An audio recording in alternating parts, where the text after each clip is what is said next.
We're here. We made it a little bit later than 9:30, but that's the kind of guys we are.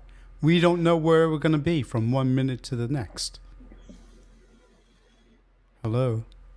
Hello. You sound hot and bothered, sir, with your only fans around you. Never had so many fans around me in all my life. This must be the hottest building in the world right now. Well, I can only empathize because it is a warm day. But as you said, it isn't really that warm outside now, but that inside the houses is cooking.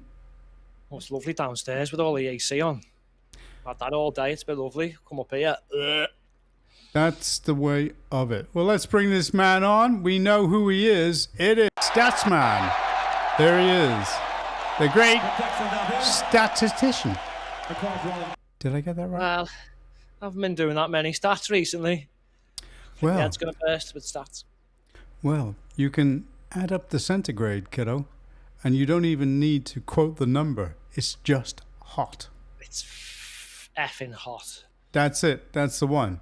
Okay? Anyway, okay. We know that there's a lot going on. I mean, we've had a week where Starmer's resigned, so we've got one failed politician making way for another one. Failed politician, yeah. Woohoo. And there is not going to be any battle. It's just going to be a bye. And the guy's going to go in and get the crown put on him without having to do anything. But the word is that he's not ready. And He's that never going to be ready, is he? That's very true. What's he going to do? I mean, what are his policies? I mean, nobody knows. Nobody knows anything about his policies. Yeah, we do. It's just continue the Fabian onslaught. Well, Yay. Slowly but surely. Just replace England with communism. Yay, can't wait. But anyway, remember when the fake Conservatives were going through their chippy-choppy, let's change the leader every flipping 5 minutes? What were Labour saying about that, John? Remember? Nothing. What were they saying? Oh, you need to call an election. Oh, and then you need to call an election. And then, you need to call it. And it didn't happen. And now it's their turn, and they're just... They're just going to go. They're going to go for it. This is the funny thing about the internet now, isn't it? It remembers everything everyone says. So the second these politicians because they've got an IQ, well, let's just say it's very low. It is low. I'm trying to think of something funny to say, but my brain doesn't work today. And then, as well as being low IQ, they've not got a very good memory, more akin to a goldfish, because they don't remember what they said 2, 3, 4 years ago, or even 5 minutes ago. Well, the thing is, their words come back to bite them on the arse every time they speak now. It's great. Everybody and all politicians know that they can go back and they can check web pages going back, I don't know how long. I think it's called the Wayback Machine. I think that's what it's called. But, I've got it locked into my browser, so I always go in and check, on certain things to see what's what. But anyway, okay. So, like Sir Keir. Sorry, I'm just taking my socks off. Once elected, I will be vegetarian, says the fox. Yeah, right. Okay, so we now know what the situation is. Is it a fox in sheep's clothing, is it? That's close, well, isn't it? Anybody looking at what's gone on in the week, they would be thinking this is the new PM. The new Prime Minister and his new cabinet are about to come out of 10 Downing Street. May as well.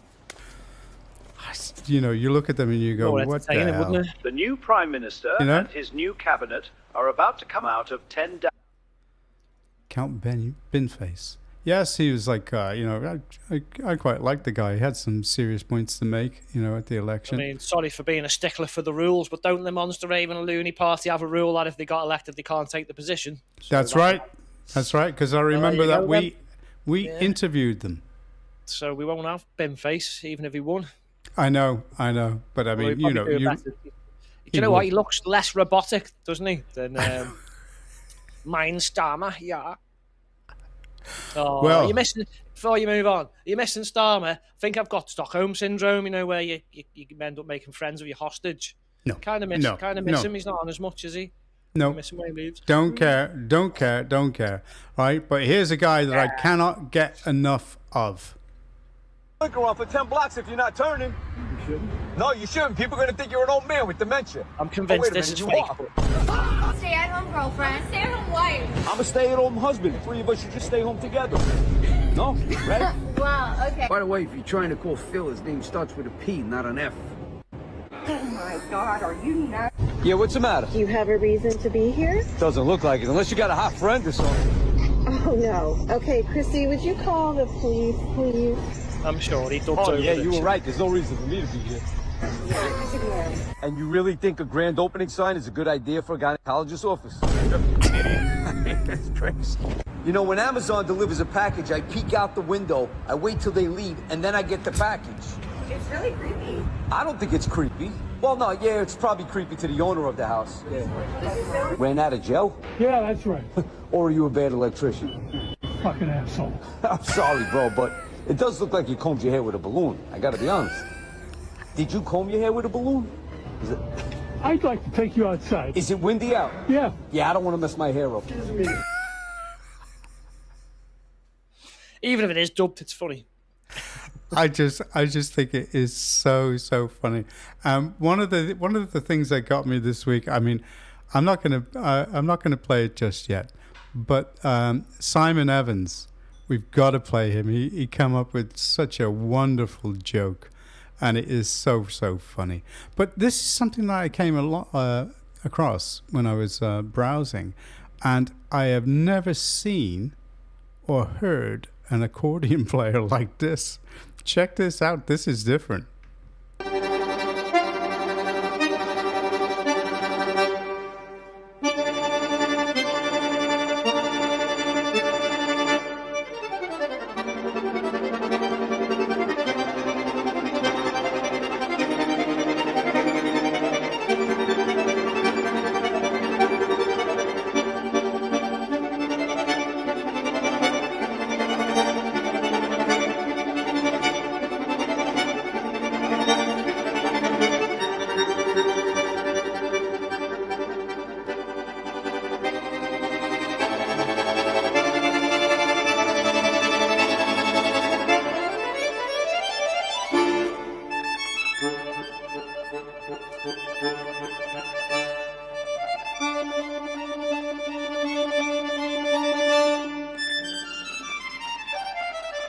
Wow. I mean, listen, that is just phenomenal.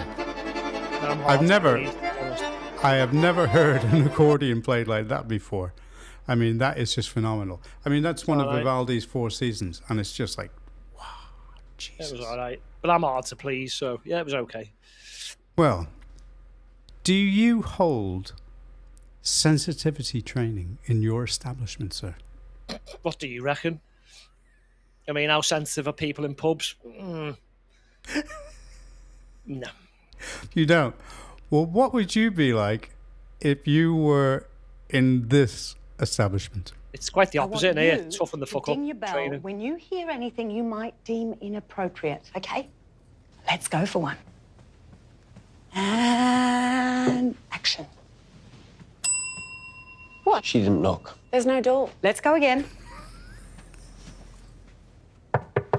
Oh, hi, Naomi. How you going? Didn't open the door. Good, Buck. You? I'm good. It's a good start. So, anyway, that's a nice shirt. What? Characterizing someone on the basis of appearance. I wasn't characterizing. Welcome advance. I was making small talk. Stay in it, Naomi. Buck, I need that report. She's placing a demand rather than inviting collaboration. Well done. I need that report, please. Passive-aggressive. No rush. Sarcasm. You can't ding me. Uninvited physical contact. Buck's been excluded from a group task. Oh, for fuck's sake. That's going on everywhere. That's how they're doing this DEI training and all the rest of that shit that they're doing. Yeah, I mean, especially the Labour Party conference. Oh my God. Where they don't clap, they just wave their hands in the air because someone gets triggered off applause. I How would it be like? I'd be in there like and saying, knock on the door, look at the lady and go, "Hello, good looking. What can what can you find for me today, please?" Anything and everything that you say is just going to be taken down against you. And I do know about those kind of things. I mean, if you look at this angelic face. Where? Well, let's get onto the political talk. I mean, that was politics there. But here's George Osborne on Andy Burnham. No, he's not coming back as well, is he? So we're trying to get rid of the establishment. They just keep coming back. Fucking go away. Go on. Andy Burnham, who's a lifelong career politician, nothing against them. His kind of ordinary bloke routine, I'm the honest guy, look, I'm just a normal person, kind of starts to unravel if he starts to sound like a sort of politician who dodges the question. This comedian, Russell Kane, was onto this. It's Andy Burnham here. I'm just about to make some toast, with white bread, of course. I wouldn't even know how to spell sourdough and wouldn't be interested in it, because it's not normal enough. I like a nice slice of white, thank you, toasted on a normal toaster. I'm Andy Burnham, and I have an insatiable urge for power. I like gravy. Eat up. I want to use. Anyway, I laughed when I saw that first time. Well, it's true, though. And that's where that came from, political currency, Did you like it when he was turning around and saying, I like white bread? I'm sitting there and I'm just thinking, in this politically correct age, do you think, with the way that they're mixing actors now, like they were suggesting, a black guy for James Bond? I don't think. Could you imagine? They're never going to do it to Tarzan, are they? Because could you imagine who would have the balls at Disney to have a black guy swinging through the cherries? It wouldn't happen, would it? Got him there, haven't you? They wouldn't have the balls to do it. Anyway, I don't know, mate. I've got a part there. I'm going to be playing Martin Luther King. You're going for it. Yeah, I have a dream. It's not an interview, is it? What is it when you're an actor? My brain really's not working up here. An audition. Yeah, I had one of them over the phone, so it's all good. Yeah. Do you not like me because I is black? Yeah, they're in for a shock when I turn up on day one. But anyway, moving on. What are they going to do? Anyway, hey, did you know that airport thug has been put in prison for 3.5 years for beating up that police lady? There's something. Breaking news for you now, significant breaking news. Mohammed Amaz has been sentenced to 3.5 years for being found guilty of attacking 2 police officers and a member of the public at Manchester Airport in July 2024. There you go. Should have been 3 police officers, but because he kicked him in the head afterwards, everyone's shat the pants and gone, oh, well, we'll just do it for the others. Even the juries have gone, well, there isn't any evidence. Yeah, definitely punched all of them, but whatever. Well, they're not going back for that. Two separate things. Okay, 2 separate things. So that's it, and they're not going to be put through a trial again, even though it's obvious. They could have tried maybe violent disorder or an affray or something, because that would have covered all the people there. So where there's a will, there's a way, but there wasn't, was there? So. No, I get it. Keep the brown man out of jail at all costs for as long. I know. Yeah. It's just, it beggars belief what's going on. I mean, there's so many things that trigger people. I mean, the truth.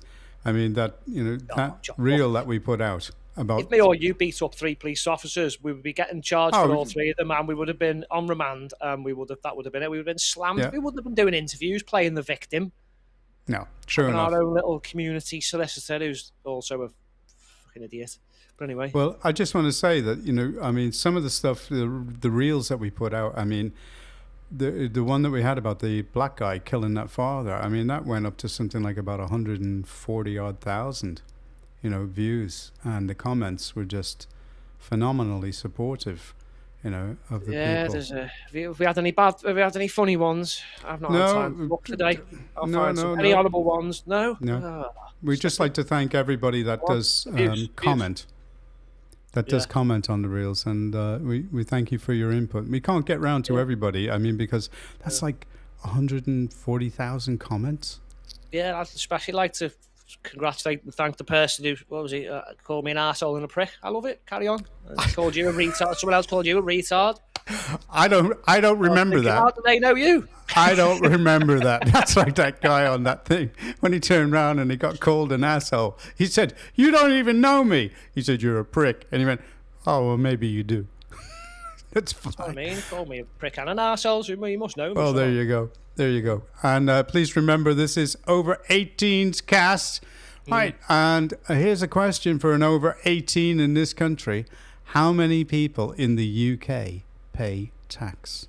The UK has a population of around 70 million people. Of that 70 million, around 40 million people don't pay any tax at all. Those are mostly migrants, some elderly people, some children, and lots of people who just take money from the state because they are sick. They take NHS costs, they take welfare checks, they take social security, they take all kinds of stuff outside of the UK treasury. Then you have 30 million people who do pay tax. And of that 30 million, only 8 million people pay more than what they get out. So the 30 million, they pay something, but they get more in all the stuff I just mentioned. And only 8 million people pay the entire UK tax. Only 8 million people keep the entire country floating. And let's cut to the chase. These 8 million people are white Britons. White male Britons. They're not migrants from Somalia or Sudan or Pakistan. Where's he getting his facts from here, John? Male Britons. They are carrying the entire nation. And what are they doing? They're funding the state who's then importing more people from other places that take more out in welfare checks than they pay. This is just a pure economical, suicidal, civilizational suicide of the UK. And these 8 million men, as always, are carrying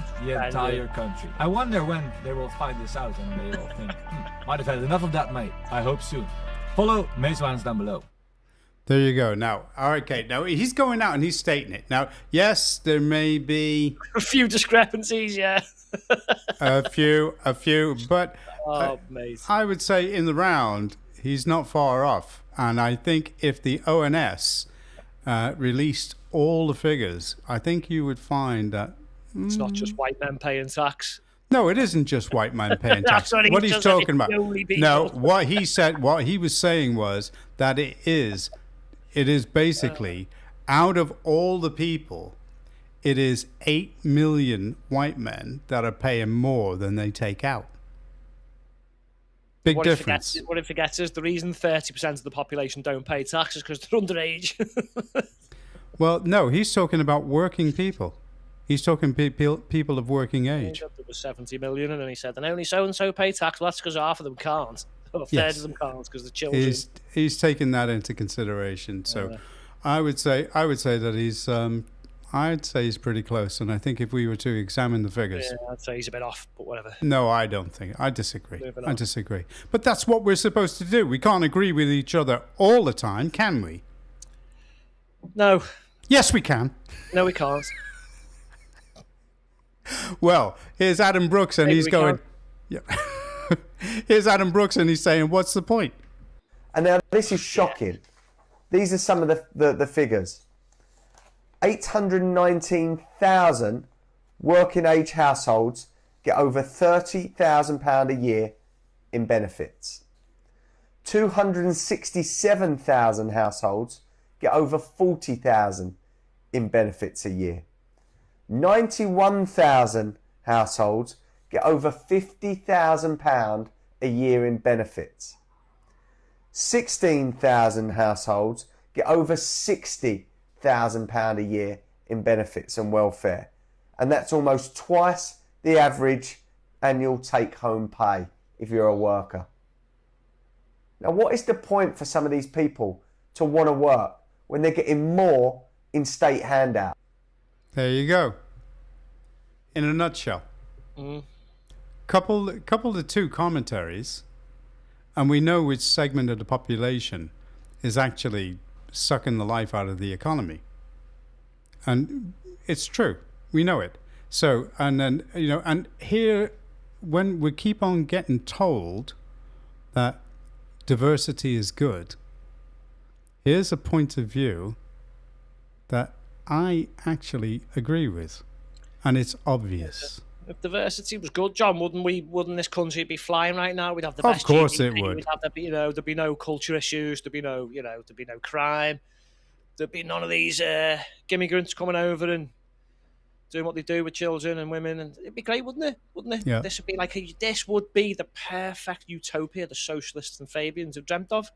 But funnily enough, prime ministers keep getting fired or resigning or running away, and the place is a mess. So we're told. It is. It is. Well, listen to what this guy has to say. When they say they want more diversity in your country, they mean they want less of you. More diversity in Europe means less Europeans. More diversity in a Christian majority country means less Christians. Now, if you're like everybody else, you think, well, diversity, that's so enlightened, that's so progressive. But let's turn it around. What if I said we need less Africans in Africa? What if I said we need more diversity in Japan, meaning less Japanese people in Japan? Well, that would be horrible. That would be offensive, right? So why the double standard? Let's make one thing clear. This is not about supremacy. This is about every nation having the right to their own homeland. Today, they're coming for the West. Tomorrow, they will come for your country. I just think he's right. I mean, more diversity means less of us. I think we should branch this out, mate, to less wankers in Parliament. Yeah. More straight people in the LGBT movement. I reckon we need more Christians, Jews, Hindus, Sikhs, and all that in mosques. Just saying. You want your diversity? Let's go full pelt. And then once I know. everyone's This together is again, well, it'll be back to normal. He's right, though. When you look at it, you say, well, how come anybody's saying that, Africa shouldn't be as black as it is? It needs more white people there. But when that happens, John, what's it called? It's called colonisation. So, what's happening to us right now? Oh, well, if the shoe fits, so I would think we need to decolonise the UK, don't you? Something like that. Let's start with, I don't know, had enough of Refugee Week, that can go. Pride Month, that can go. Black History Month, that can go. And every week, it's Millions Must Go Week, like every week for, I don't know, like 10 years. How about that? Well, here's another viewpoint. Here's another viewpoint, which I totally agree with. Oh, before you do, so if diversity's that good, if it just all goes back home, back to their own countries and makes them diverse, wouldn't that be the best thing? Yeah. It's so good. So if they all left and went home, wouldn't it be even better? Well, here's another thing for you about Islam. Just listen to this. Islam has a problem with gays, democracy, bacon, dogs, music, Christmas, Hindus, Jews, Buddhists, Christians, women who show their hair, people who leave their religion, and even people who draw pictures of their prophet, who, by the way, married a 6-year-old. But if I have a problem with Islam, for some reason, I'm an Islamophobe. That's right. He missed a few things. Did he mention dogs? Did he mention dogs? No. Did he mention other Muslims? Yeah. Because Islam hates Islam as well. They're all fighting with each other. He's probably missed a few. But he is spot on. I know one thing we don't hate though, John. Goats. No, they don't hate those. No, definitely. Yeah. But the truth of the matter is that if anybody criticizes Islam, there's an issue. I mean, I came across a story today, and it was an Iranian star called Parastu Ahmad, and she was sentenced to 74 lashes for singing without a hijab.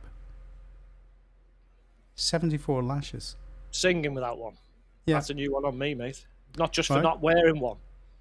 Yeah, and where was this? They just changed the rules now. Iran. You don't have to wear one, but if you sing while you're not wearing one, you're in trouble. Yeah, that's it. And so she's. Islam hates singing.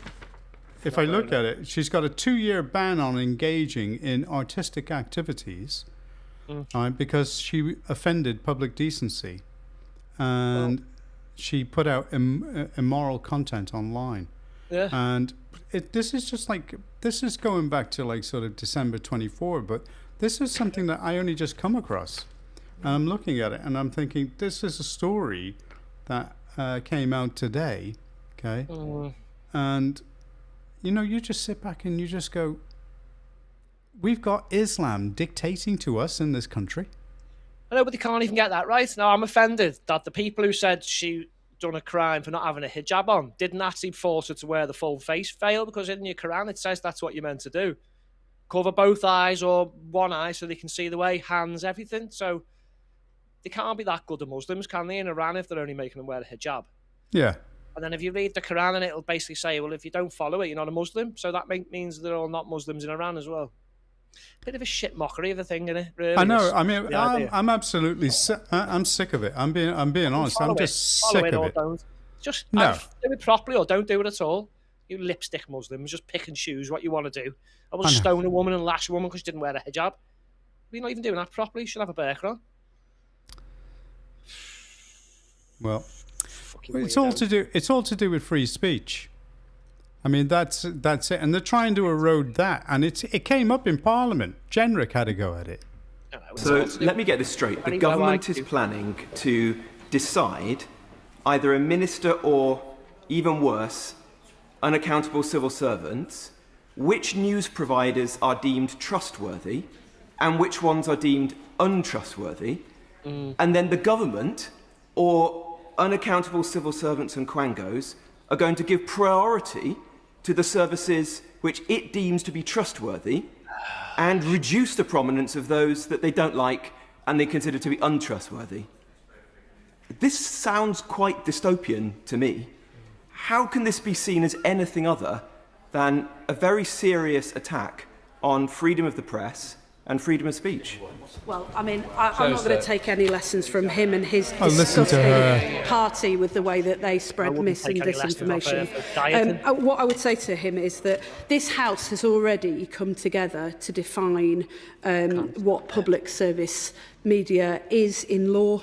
That is a definition that was passed by Parliament, and I don't recall there being a lot of concern about that. It's something that has been enormously beneficial. One of the ways that we could define trusted news is to follow that definition, but we could also, for example, align with the editor's code.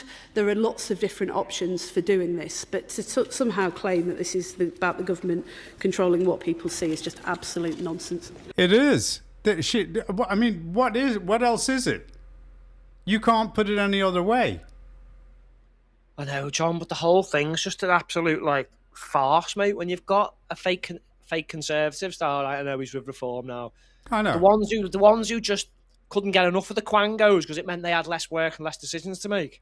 They could have reversed all this. They could have let's keep getting more quangos. Now here he is with Reform moaning about quangos. Tell you what, Jenrick, you piss off and all. It's too off for this today, mate. They're all getting on my nerves, John. Well, I mean, she's lying as well, isn't she? Like you said.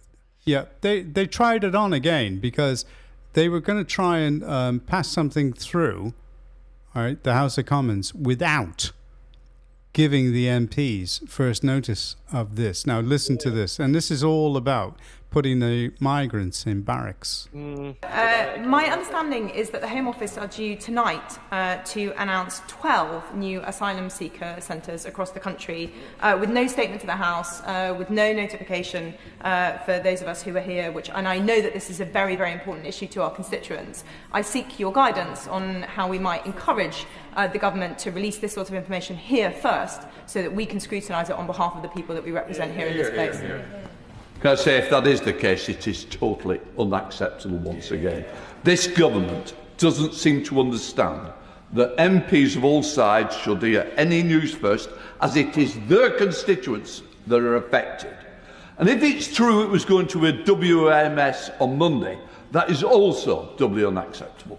What I would say to the Minister is, there's going to release this information. We have between now and the end, and I am more than willing to extend that he can come to this House to inform this House on whose constituencies are going to be affected.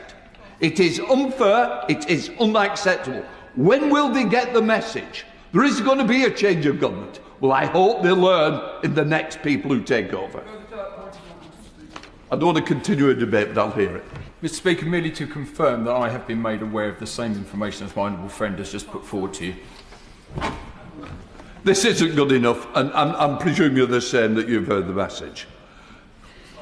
We'll do something, Mr. Speaker, but can I thank you for speaking up on behalf of all members from across the House. Deputy Prime Minister's questions last week, I raised the point that an asylum centre had been put into my constituency with just hours' notice, and yet the County Council, or Shropshire Council, the unitary authority, had been given at least 5 days' notice, and even weeks. Ooh. Well, at least you won't be asking a question business now you've asked it. Because what we're doing is entering into business questions where I'm sure that others will want. But I want to put on record, it's not acceptable. We need to make sure that MPs of all sides hear it first, because I don't know whose constituency are affected. Do it correctly. Learn.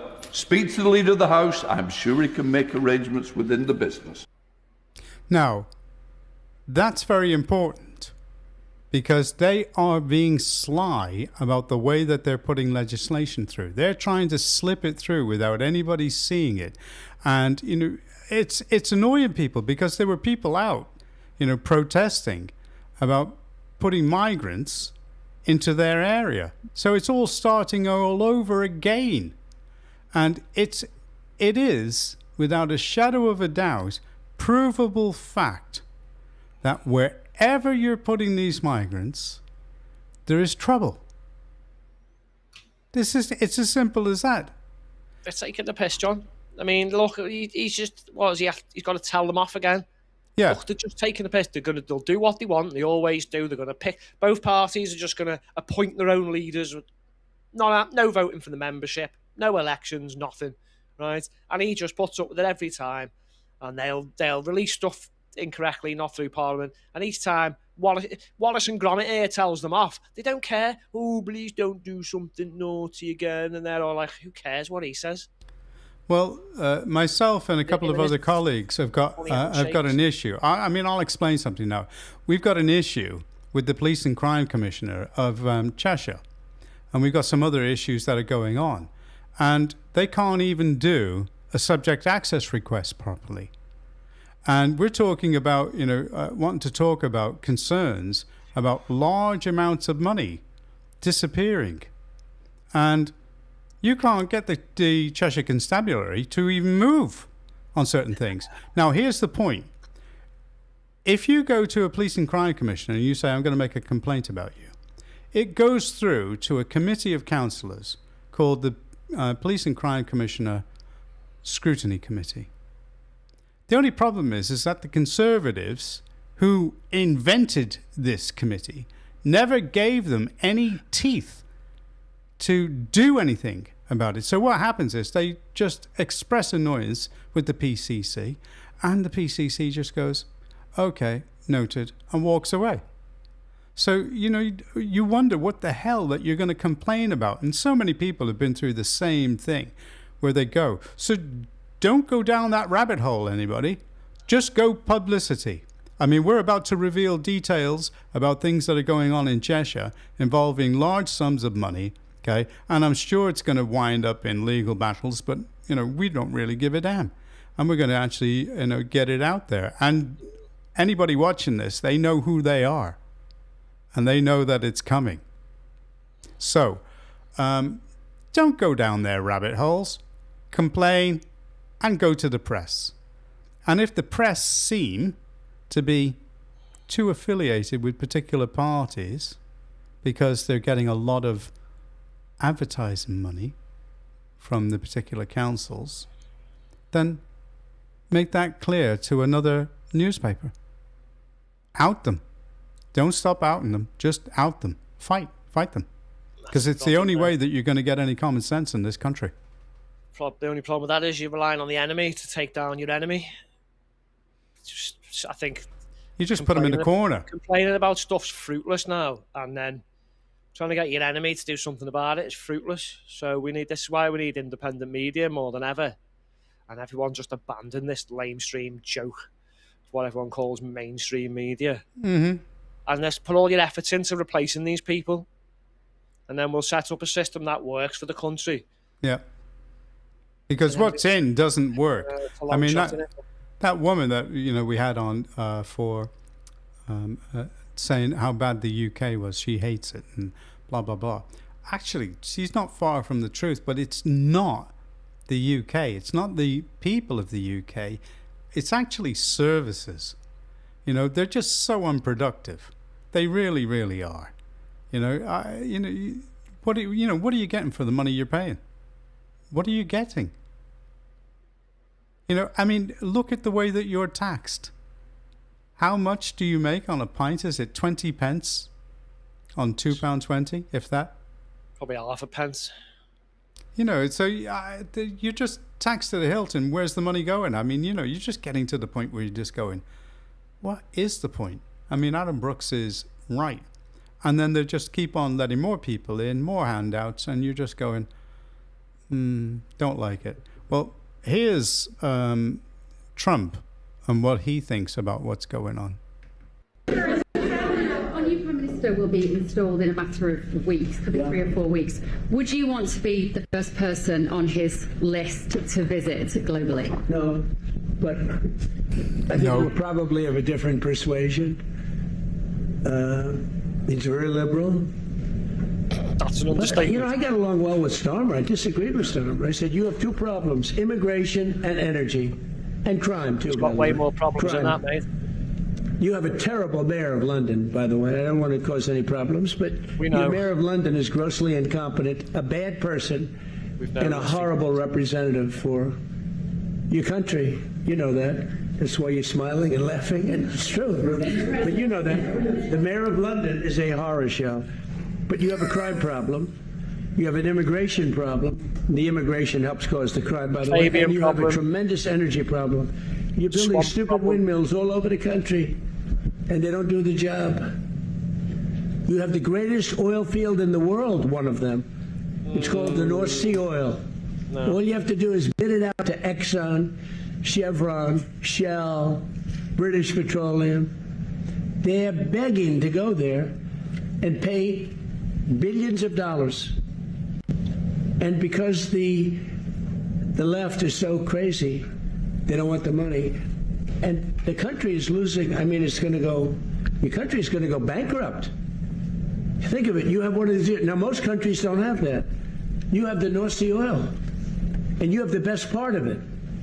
Think of it. You go to Norway, who doesn't have the best part of it, and you give them, and they have $2 trillion in the bank. They have $2 trillion, maybe more, because the UK pays them all this money and others. But you have one of the greatest fields, and I told this guy 15 times, and he wouldn't do it. I said, you're going to lose your prime ministership. And he did. In fact, I called it about 3 days early, right? Remember I said he was leaving? I wonder if that nudged him out. Yeah, you had a bit of a tip-off, though, didn't you? Would you block the question I asked you the other night? Yeah. I mean, I've been... nudge him out. He did. I knew he did. Give him a little nudge. I have, a great affinity with with the Republicans. And I've been talking to people in my hometown of Connecticut and other people there, and they're of a like mind. They suffer from the same thing that we do, especially, Stanford is like sort of it's a Democrat state. And it's a bit like having, a Labour administration in your council and a Labour MP. It is that way. And they have problems.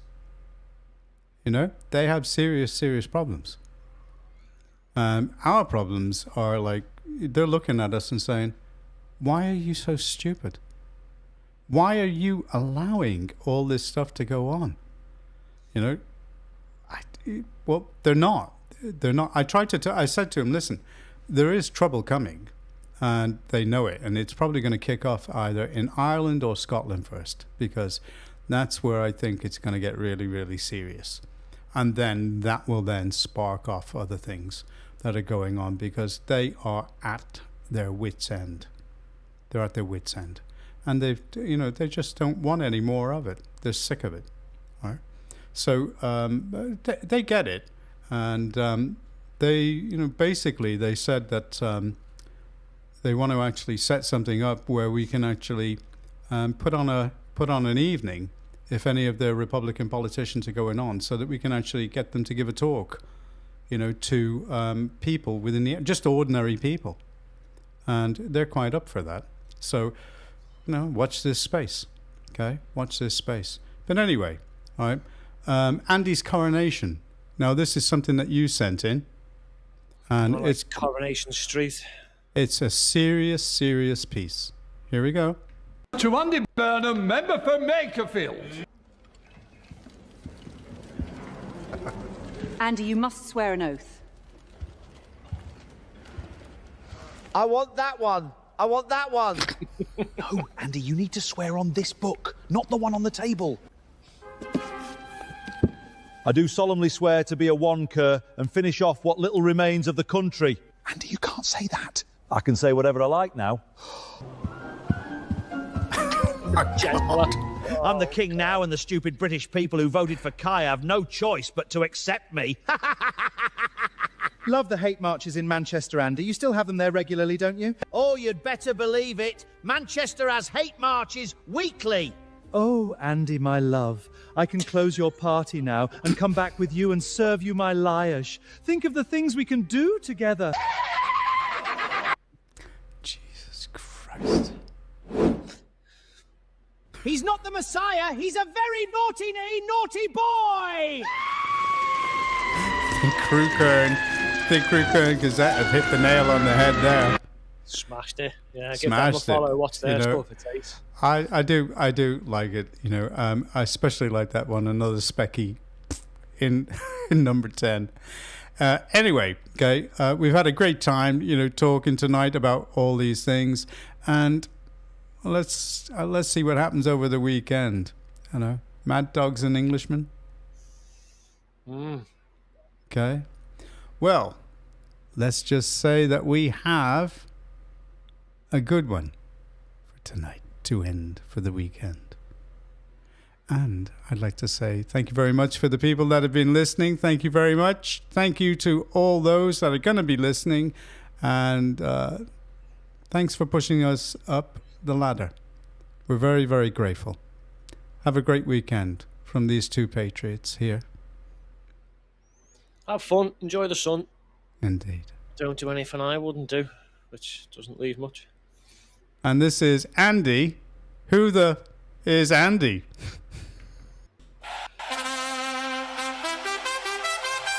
Started already before he's even begun.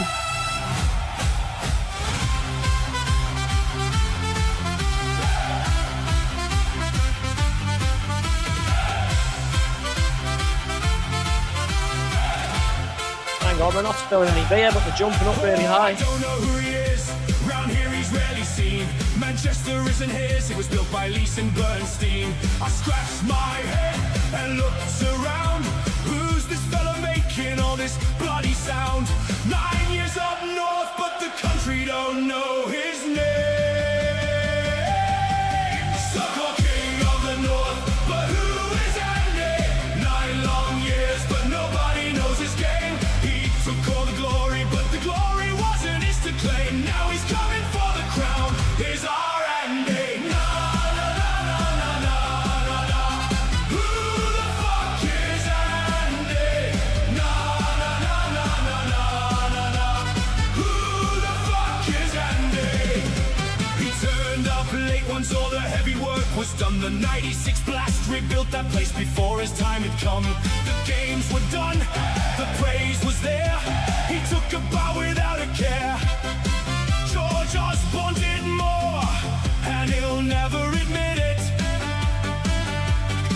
Now he's won in Makerfield, he's heading south. Big plans for Britain, big words from his mouth. So-called king of the north, but who is Andy? 9 long years, but nobody knows his game. He took all the glory, but the glory wasn't his to claim. Now he's coming for the crown. Is our Andy? Na na na na na na na na. Who the fuck is Andy? Na na na na na na na na. Who the fuck is Andy? No politics. Come on, Mark, smile. Just try and stay awake to be honest with you. Scrap your triple lock, take your pension for his price. King of the North, built on nothing but lies. Now England's in the knockouts and he's got a flag tweeting, "Come on England," with his greater Manchester swag.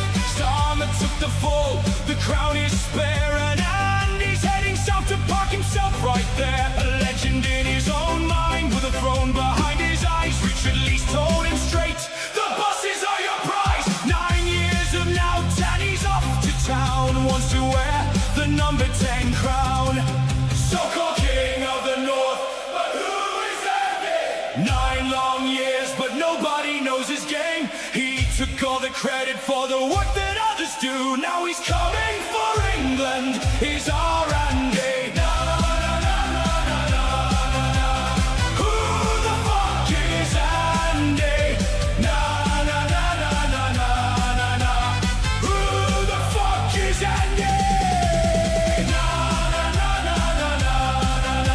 Who the fuck is Andy? Who the fuck is Andy? Good question. Join the